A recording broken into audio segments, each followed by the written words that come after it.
নমস্কার বন্ধুরা, একটা নতুন ভিডিওতে আপনাদের সবাইকে স্বাগত জানাই। আমি এখন রয়েছি ইসকন মায়াপুরে। তো যারা প্রথমবারের জন্য এখানে আসছেন, তো তারা কিভাবে এখানে আসবেন সেই ডিটেলস আপনাদের সঙ্গে আমি শেয়ার করব। তার সাথে সাথে আমি এই 2025 সালে এখন আপনাদের জুন মাস চলছে, তো এই জুন মাসে আপনাদের এই ইসকন মায়াপুরের কীরকম অবস্থা রয়েছে চারপাশে সমস্ত আপনাদের দেখাবো, এবং এখানে থাকার জন্য কী কী আপনাদের হোটেল এখানে রয়েছে, তো সেই সম্বন্ধে আপনাদের আমি ডিটেলসে আপনাদের বিবরণ দেবো। অবশ্যই ভিডিওটা আপনারা শুরু থেকে শেষ পর্যন্ত দেখতে থাকুন। তো আপনারা খুব সহজেই এই নবদ্বীপ মায়াপুরে আসতে পারেন। তার জন্য দুটো ভালো রাস্তা রয়েছে। এক নম্বর হচ্ছে আপনাদের হাওড়া স্টেশন, আরেকটা হচ্ছে আপনাদের শিয়ালদা স্টেশন। তো আপনারা হাওড়া স্টেশন বা শিয়ালদা স্টেশন দুটো জায়গা থেকেই এখানে আসতে পারবেন। তো তার জন্য আপনাদের কিন্তু যদি আপনারা হাওড়া স্টেশন থেকে যদি ট্রেন ধরেন, তাহলে সেক্ষেত্রে আপনাকে নবদ্বীপ ধামে নামতে হবে, এবং নবদ্বীপ ধাম থেকে নেমে সেখানে আপনাকে নদী পেরিয়ে ফেরিঘাটে নদী পেরিয়ে আপনাদের এই প্রান্তে আসতে হবে, এবং সেখান থেকে টোটো করে আপনারা এই দিকে আসতে পারেন। আপনারা শিয়ালদা স্টেশন থেকে আসেন, তাহলে আপনাকে কিন্তু কৃষ্ণনগর সিটি জাংশনে নামতে হবে, এবং কৃষ্ণনগর সিটি জাংশন থেকে আপনাকে আবার ছোট অটো করে বা টোটো করে আপনাদের এই নদী পর্যন্ত আসতে হবে, এবং তারপরে আবার ফেরিঘাট পেরিয়ে আবার আপনাদের এই টোটো ধরে এই পাশে আসতে হবে। তো এই পাশে কিন্তু অসংখ্য আপনারা মঠ পেয়ে যাবেন, এবং তার সঙ্গে সঙ্গে হোটেল লজও রয়েছে। আর এইখানে দেখতে পাচ্ছেন একটা যেমন এই তীর্থযাত্রী নিবাস রয়েছে। তো এখানে শ্রী চৈতন্য গৌড়ীয় মঠ, এই মঠে কিন্তু দেখতে পাচ্ছেন বিরাট বড় বড় বিল্ডিং রয়েছে। এইগুলো সাধারণত যে সমস্ত প্রার্থীরা বাসে করে আসে বা যাত্রীরা যারা দূর থেকে বাসে করে ভ্রমণ করেন আর কি, তো তারা ভোরবেলা বাস করে এখানে এন্ট্রি করা যায়, এবং সেক্ষেত্রে তাদের মানে একটা বড় সংখ্যক মানুষ বা তীর্থযাত্রীরা তারা থাকে। তো সেই জন্যই কিন্তু সেখানে তাদের মানে স্থানটা সব থেকে আগে হয়ে যায়। আমি এখন এই রাস্তা ধরেই এই এখন ইসকনের দিকে এগিয়ে চলেছি। দেখতে পাচ্ছেন রাস্তার দুপাশ ধরে প্রচুর পরিমাণে দোকান রয়েছে। এই দোকানগুলো এখনও পর্যন্ত খুলেনি। এখন সময় বাজে ঘড়িতে ভোর 5টা। তো আর কিছুক্ষণ পরেই কিন্তু এগুলো সব খুলে যাবে। আর এখানে কিন্তু দেখতে পাচ্ছেন গেট রয়েছে। এই গেটগুলো দিয়ে সাধারণত এন্ট্রি করা হয় না। সামনের দিকে গেট রয়েছে, সেই গেট ধরে আপনারা কিন্তু এন্ট্রি করতে পারেন। তো আপনারা মন্দিরের কাছাকাছি আসবেন, দেখবেন এই ঝাঁ চকচকে যে লজগুলো রয়েছে সেই লজগুলোর সংখ্যা বাড়বে, এবং তাদের দামের পরিমাণও কিন্তু বাড়বে।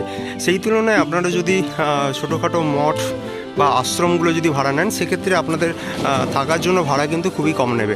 আর এখানে আপনারা ধরেই রাখুন যে যেখান থেকেই আপনারা উঠুন না কেন টোটোতে, আপনাদের 10 টাকা কিন্তু যাবেই, ঠিক আছে। আর এখানে দেখুন একটা আপনাদের হোটেল রয়েছে, যোগমায়া যাত্রী নিবাস, ঠিক আছে। এইভাবে আপনারা এসেই এখানে আপনাদের রুম বুক করতে পারেন। এমন কোনো ব্যাপার নেই যে রুম অ্যাভেলেবেল থাকবে না। সেক্ষেত্রে আপনি যদি সকালবেলা আসেন, অর্থাৎ চেক আউটের টাইমে, সেক্ষেত্রে তখন কিন্তু আপনারা রুম খুব ভালোভাবেই পেয়ে যাবেন। কিন্তু যদি আপনারা সন্ধেবেলা আসেন বা অড কোনো টাইমে আসেন, তখন কিন্তু রুম এখানে বুক হয়ে যায়। তাই সেক্ষেত্রে সময়টা এখানে কিন্তু খুবই গুরুত্বপূর্ণ। আর এই যে দেখতে পাচ্ছেন এই যে রাস্তাটা, এই রাস্তা ধরে কিন্তু এটা স্নানের ঘাট রয়েছে। এই রোড ধরেই কিন্তু আপনারা গঙ্গা স্নান করতে পারবেন, ঠিক আছে। এই সোজা চলে গেলে গঙ্গা আপনারা পেয়ে যাবেন, এবং সেখানে আপনারা স্নান করতে পারবেন।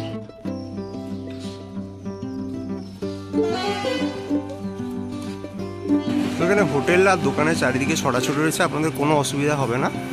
আর আপনারা এমনিতেই যারা মায়াপুর বা ইসকনে আসেন, তারা কিন্তু দুপুরের যে প্রসাদটা বা রাতের যে প্রসাদটা, সেটা মন্দির থেকেই গ্রহণ করার চেষ্টা করেন। তো যারা একদমই কোনো কিছু মানেন না, শুধুমাত্র ঘোরার জন্য এখানে আসে, তারা বাইরে মাছ মাংস তারা খেতেই পারে। তো এই হচ্ছে আপনাদের জিনিস। আর আপনার বিভিন্ন যে ভবনগুলো রয়েছে বা আশ্রম রয়েছে, সেখান থেকেও কিন্তু প্রসাদ পেতে পারেন। আর ইসকনের যদি আপনাকে প্রসাদ পেতে হয়, তাহলে সেক্ষেত্রে আপনাকে টিকিট কাটতে হবে, এবং টিকিটের বিভিন্ন যে আপনাদের ভবন রয়েছে, সেখানে আপনাদের খাবারের যে টিকিট মূল্য সেটা আলাদা হয়, কারণ সেখানে মেনুটাও আপনাদের চেঞ্জ থাকে। আর সেক্ষেত্রে 50 থেকে 80 টাকার মধ্যে আপনারা কিন্তু ভালো আপনাদের আনলিমিটেড যে খাবার সেগুলো পেয়ে যাবেন। তো এই মতো সারি সারি করে এখানে টোটো রয়েছে। আপনারা যদি এখান থেকে বল্লাল ডিপি বা অন্য কোথাও ঘুরতে যেতে চান, সেটাও কিন্তু এখান থেকে যেতে পারবেন। আর এইগুলো হচ্ছে আপনাদের একটা আশ্রম। এই আশ্রমগুলোতে কিন্তু এই যে বাসগুলো প্রবেশ করলো, এখান থেকে সব যাত্রী এসে থাকছে। আর এখন তো যেহেতু এখন খুব একটা সকাল এখানে হয়নি, তাই এখানে রাস্তায় মানুষজনের সংখ্যাও কিন্তু কম রয়েছে। যারা একদম ভোরবেলা ঢুকেছে তারাই এখানে রয়েছে। আর সেক্ষেত্রে একদম এই দোকানগুলো জাঁকজমক হয়ে যাবে যদি একটু পরে আপনারা আসেন। এখানে কিন্তু চারিদিকে যে দোকান, সেখানে বিভিন্ন রকমের যে জামা কাপড় সেগুলো আপনারা পেয়ে যাবেন। আর খাওয়ার দোকান তো অবশ্যই পাশাপাশি এইগুলোতে থাকবে, ঠিক আছে। আর এখানে আসলেই সবাই ওই কপালে যে তিলক কাটে, সেই তিলক কাটে যারা, তারাও কিন্তু এখানে পেয়ে যাবেন। আর এই যে ড্রেসগুলো দেখুন, এগুলো মেয়েরা এখানে এসে পরে, ঠিক আছে। এই রাধার যে ড্রেসগুলো, এগুলোও কিন্তু এখানে খুবই পপুলার বা ফেমাস যারা আছে তারা কিন্তু এখানে এগুলো অবশ্যই ট্রাই করে। আর এই দেখুন, আমি একটা জামা দোকান খুলেছি, আমি আপনাদের দেখিয়ে দিই।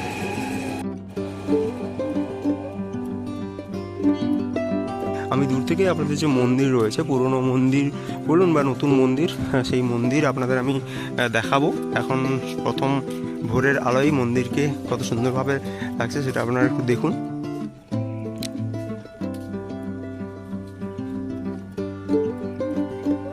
এটা আপনাদের ইন্ডিয়াতে প্রথম যারা বৈষ্ণব ধর্মী রয়েছে, সেই বৈষ্ণব ধর্মী, আমার সঠিকভাবে মনে নেই, 1975 সালে কিন্তু এইটা গঠন হয়েছিল, এটা আমার একদম মনে রয়েছে। অর্থাৎ এটা ইসকন আপনার একটা ফুল নাম রয়েছে, ইন্টারন্যাশনাল কৃষ্ণা কনসিয়াসনেস, এরকম সামথিং কিছু একটা। তো তাদের উদ্যোগেই কিন্তু এখানে এই মন্দিরটা গঠন করা হয়েছিল।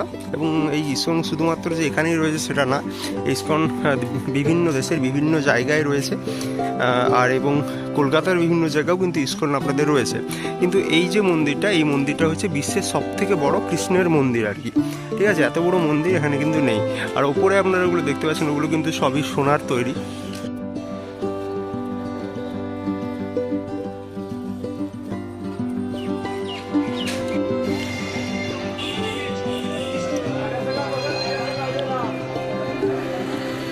হচ্ছে ইসকন। আর ওই দিকটা দেখতে পাচ্ছেন, ওটা হচ্ছে নদীর ঘাটের দিকে, আমি উল্টো দিকটায় আছি। এই উল্টো দিকটাতে দেখতে পাবেন, এগুলো কিন্তু আপনাদের যে হোটেল আছে সেগুলোর সংখ্যা কিন্তু কম রয়েছে, এবং হোটেলগুলো একটু দূরে রয়েছে আর কি। আর দোকানপাটও সেই তুলনায়, ওই পাশের তুলনায় কম রয়েছে। কিন্তু ধীরে ধীরে এদিকেও দোকানপাটের সংখ্যা বাড়ছে। আর সাধারণত যে সমস্ত যাত্রীরা যারা বাসে করে আসে আর কি, তারা কিন্তু এই রুট দিয়েই ঢোকে। কারণ আপনাদের এই মায়াপুরে ঢোকার জন্য বাস দিয়ে যে রুট রয়েছে সড়ক পথে, সেটা কিন্তু এই রুটটাই, ঠিক আছে। ওপাশ দিয়ে কারণ নদী পার করতে হয়, তাই বাস দিয়ে যদি যেতে হয় তাহলে কিন্তু এই রুটটা দিয়েই আপনাদের আসতে হয়। আর এটা দিয়ে কিন্তু আপনি যদি কৃষ্ণনগর জাংশনে যেতে চান, সেক্ষেত্রে গোল হয়ে আপনাকে ঘুরে তারপর কিন্তু যেতে হবে। আর এইরকম এখানে আপনারা সকালবেলা বিভিন্ন যে খাবার রয়েছে সেগুলো পেয়ে যাবেন, ঘুগনি, মুড়ি, এগুলো সব কিন্তু নিরামিষ হয় বেশিরভাগ। যেহেতু এখানে মানুষ পুজো অর্চনা বা পুজো দিতে আসে, সেক্ষেত্রে এখানে আপনাদের যে খাবারগুলো হয় সেগুলো নিরামিষ বেশিরভাগ টাইপের হয়। অর্থাৎ মাংস বা পেঁয়াজ রসুন এগুলো খুব একটা ইউজ করা হয় না। দেখুন, একটা বড় বিল্ডিং তৈরি হয়েছে, অ্যাপার্টমেন্ট, সেটা হচ্ছে মায়াপুর চন্দ্র অ্যাপার্টমেন্ট। আর এর পাশেও দেখতে পারেন বড় বিল্ডিং রয়েছে এগুলো। আর ওই দেখুন ইসকনের মন্দির দেখা যাচ্ছে। এখানে আপনাদের একটা কিন্তু আশ্রম টাইপের রয়েছে, এখানে অনেকগুলো ঘর রয়েছে। এবার এগুলোতে আপনাকে কিন্তু এসে একটু কথা বলতে হবে, তাহলেই আপনারা এখানে রুম পাবেন। আর যে সমস্ত আশ্রম বা মঠগুলো বললাম, সেই আশ্রম বা মঠগুলো কিন্তু এই যে বাসগুলো দেখতে পাচ্ছেন, এই বাসগুলো এরা ভরে ঢোকে এবং তারাই কিন্তু প্রায় সবই নিয়ে নেয় আর কি। তাই আশ্রম বা মঠে ফাঁক খুব কম থাকে। তবে যারা ধরুন একটু মানে ভালোভাবে থাকতে চায়, তারা এইরকম আশ্রম বা মঠে এসে থাকে না, তারা প্রাইভেট যে সমস্ত রুম রয়েছে সেগুলোই তারা নেয়। এবং সেক্ষেত্রে আপনারা কিন্তু আশ্রম বা মঠের যে রুমগুলো সেগুলো পেয়ে যাবেন। সেক্ষেত্রে আপনাকে হয়তো অ্যাটাচ বাথরুম পাবে না, বাথরুম হয়তো শেয়ার করতে হবে, অ্যাডজাস্ট করে আপনাকে সেক্ষেত্রে থাকতে হবে। আমরা একটু এদিকটা এগিয়ে এসেছি, তো দেখুন এদিকে আসার পরে কিন্তু আপনাদের একটা হসপিটাল পড়বে। এই দেখুন, এটা কিন্তু আপনার হসপিটাল রয়েছে এখানে কাছে। তো এটা আপনাদের কিন্তু জেনে রাখা উচিত, কারো যদি হুট করে কোনো শরীর খারাপ আপনাদের হয়ে যায়, সেক্ষেত্রে আপনারা কিন্তু এইখানটায় আসতে পারবেন। খুবই হাঁটা পথেই আপনাদের এই দূরত্বটা রয়েছে। দেখুন এই পাশে আপনাদের ওই যে ইসকন রয়েছে, আর এইখানে আপনাদের এই যে হসপিটাল রয়েছে, ঠিক আছে। এই যে হসপিটাল, এখানে আপনারা কিন্তু আসতে পারবেন। আর এই যে পাশে আপনাদের ফার্মাসি রয়েছে, অ্যাম্বুলেন্সও দেখতে পাচ্ছেন, পুরো আশেপাশে আপনাদের এখানে অ্যাম্বুলেন্সও এখানে রয়েছে, ঠিক আছে। সাই পেপার দিয়ে ঘেরা রয়েছে, সাই মায়াপুর কমিউনিটি হসপিটাল টাইপের রয়েছে আর কি। এরকম কিন্তু আরও একটা আমি মঠ দেখতে পাচ্ছি। এই মঠটার নাম আপনাদের হচ্ছে, জুম করে আপনাদের দেখাই, দেখুন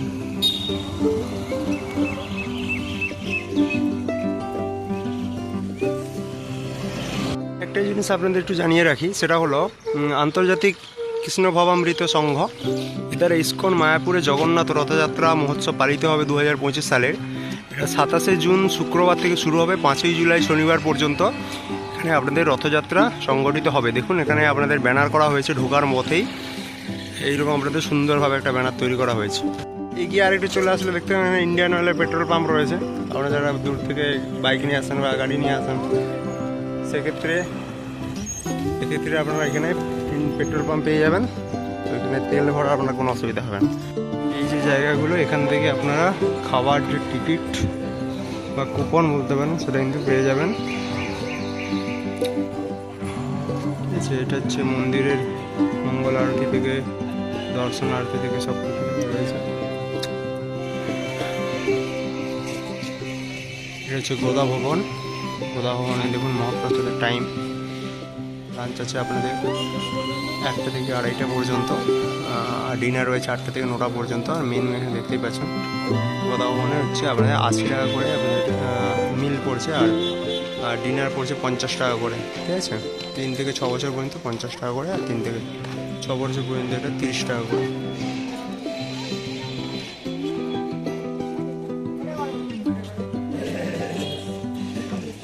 নামহট্ট ভবন, এটা হচ্ছে গীতা ভবন রয়েছে। সুলভ প্রসাদ,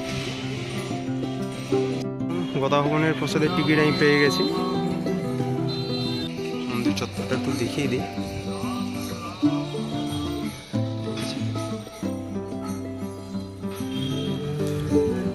এখানে আপনারা নবদ্বীপের যে মিষ্টি দই সেটাও কিন্তু অবশ্যই ট্রাই করবেন। আর আমি এলে সাধারণত এই গোদা ভবনে খাওয়া দাওয়া করে, এখানে খাওয়া দাওয়া খুবই ভালো হয়। এখানে দেখুন সব ড্রেসগুলো বলেছিলাম না, এই ড্রেসগুলো একটু দেখুন, সুন্দর সুন্দর ড্রেস।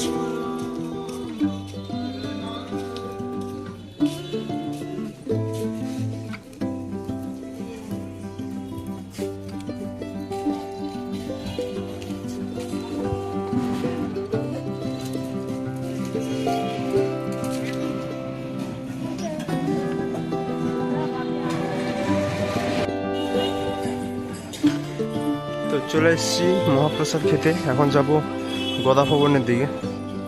তো এখানে দেখুন যেটা অখণ্ড হরিনাম কীর্তন আছে, এর পাশ দিয়েই যাব। বাম দিকে দেখতে পাচ্ছেন অ্যারো দেওয়া আছে, ওটাতেই যাব।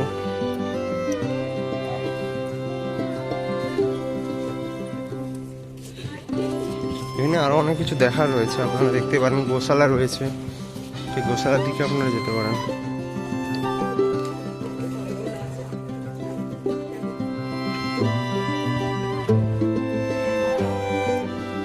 চলো একদম আমি গোদা ভবনের কাছে যাই, গিয়ে আপনাদের দেখাচ্ছি। হাঁটতে হাঁটতে চলে এসছে দিকে। এই দেখুন এটা হচ্ছে চৈতন্য ভবন, এখন অ্যারো দেওয়া আছে, আরও হাঁটতে হবে। তো এইরকমই যেতে যেতে আমাদের পড়বে। গোদা ভবন রয়েছে, গীতা ভবন রয়েছে, চৈতন্য ভবন রয়েছে। তো সেই মতো আপনাদের যেরকম টিকিট কাটা থাকবে, সেই টিকিট অনুসারে আপনারা প্রসাদ সেবন করতে ঢুকবেন। তো চলুন এখন গোদা ভবনের কাছে যাই, তারপরে আপনাদের দেখাচ্ছি। ওয়ে টু গোদা ভবন প্রসাদ হল, ঠিক আছে, এটা দিয়ে প্রবেশ করবেন, অর্থাৎ ওইটার পরেই আপনাদের গোদা ভবন রয়েছে। এন্ট্রি করছে এখন।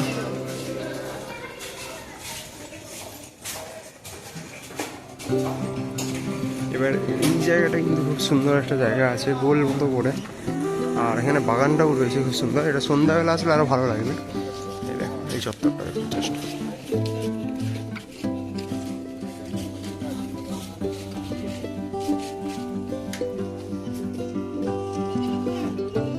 ঠিক আছে, এটা দিয়ে আবার আপনাদের যেতে হবে ওই যে সোজা দেখতে পাচ্ছেন, ওইখানে আপনাদের খাবার দেওয়া হবে। এটা বুফে সিস্টেম, অর্থাৎ আপনাকে পাতা নিয়ে দাঁড়াতে হবে এবং একটার পর একটা আপনাদের জিনিস দেওয়া হবে।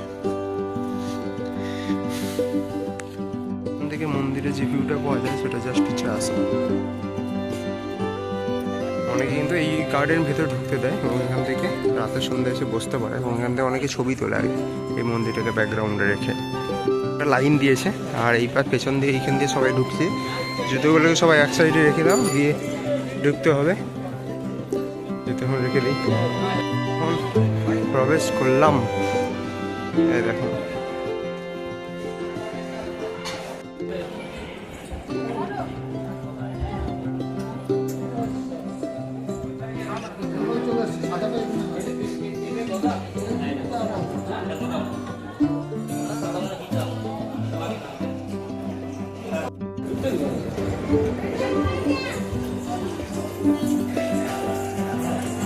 টিকিট কাউন্টার, ওখানে টিকিট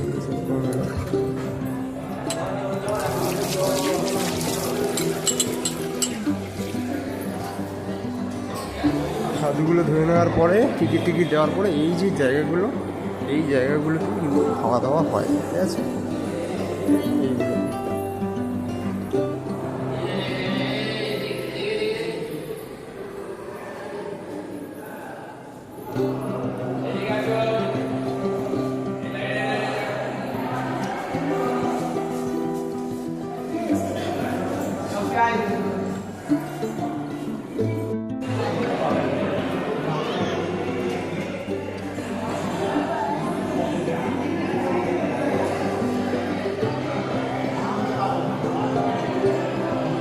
এইগুলো এখানে পাতা দেওয়া হচ্ছে, আর ওই সামনে বুফে সিস্টেম অনুসারে ওখানে ভাত, সবজি, প্রসাদ সব দেওয়া হচ্ছে। দেখুন এখানে পুরো থালাটা নিয়ে গিয়ে দাঁড়াতে হবে, যা আছে সব একটু একটু করে দেবে। ভাত, রুটি আছে, ডাল আছে, সবজি আছে,